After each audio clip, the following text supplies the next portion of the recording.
Banyak di antara masjid-masjid yang dalam keadaan musim hujan ini sering bahkan terkesan mempermudah untuk menjamak sholat.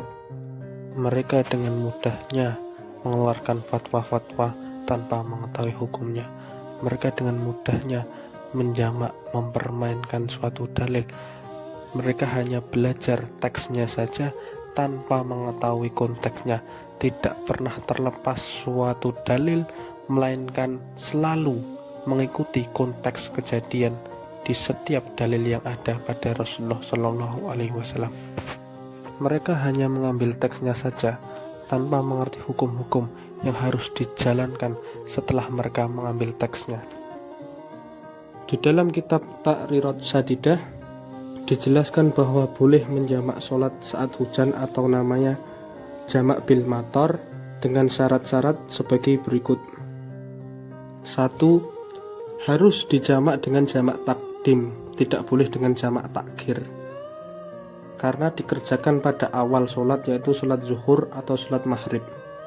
Yang kedua yaitu hujannya juga harus berlangsung di takbiratul ihram sholat pertama, di salam sholat yang pertama zuhur atau maghrib, dan di takbiratul ihram yang kedua atau asar atau isya. Dan ukuran hujan ini bukan hujan hanya gerimis atau hujan biasa, tapi ukuran hujan intinya adalah ketika hujan yang membuat Anda berjalan sehingga Anda basah kuyup. Yang ketiga, harus dilakukan dalam keadaan sholat berjamaah. Yang keempat, sholatnya dilaksanakan di masjid atau di musola, tidak boleh di rumah, yang jaraknya jauh menurut standar umum atau uruf.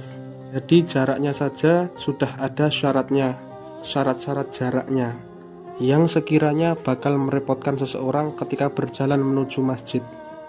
Dan yang kelima, hujan tersebut membuat seseorang menjadi kesulitan atau terancam nyawanya jika ia berjalan saat hujan. Itulah syarat-syaratnya, dan kita lihat di zaman sekarang, juga kita lihat di masa lampau, mulai dari penerangan lampu dan lain sebagainya, obor, pemantik api, sekarang sudah ada korek, mulai sekarang ada lampu senter dan sebagainya. Zaman dulu tidak ada, hanya ada api, apinya pun kena air sudah langsung mati. Kemudian jalannya juga sudah berbeda, apalagi konteks teknologi dan lain sebagainya sungguh sangat tidak layak untuk dijalankan di zaman sekarang ini. Mulai dari aspal, lampu jalan, payung, mantol, dan sebagainya.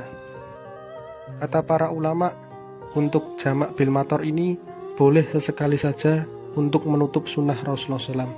Dilakukan hanya sesekali 2 kali saja dalam hidup. Kecuali terjadi di mana suatu zaman turunnya hujan sampai membuat orang-orang sedikit beraktivitas, sedikitnya mobil yang bergerak di jalan-jalan, sampai sebagian toko menutup dagangannya dan semacam itu dikarenakan hujan yang mengancam keselamatan. Barulah itu jamak karena hujan dijalankan, walau sudah ada mantol, walau sudah ada payung, tapi itu sudah mengancam keselamatan nyawa. Inilah ajaran para ulama kami. Kami tidak pernah meninggalkan ulama, dan kami selalu mengikuti apa pendapat dan fatwa-fatwa ulama, karena ulama adalah penerusnya Nabi, ulama warasatul anbiya. Kita tidak pernah mencerna suatu hadis dengan kepala kita sendiri karena kita sadar betapa bodohnya kita. Tapi kalau ada orang-orang yang masih mencerna suatu hadis dengan kepalanya sendiri, urusan dia dengan Rasulullah SAW. Di mana beliau sudah bersabda di dalam hadisnya, barang siapa yang berdusta atas namaku dengan sengaja, maka sama saja dia sudah memesan 1 tiket neraka.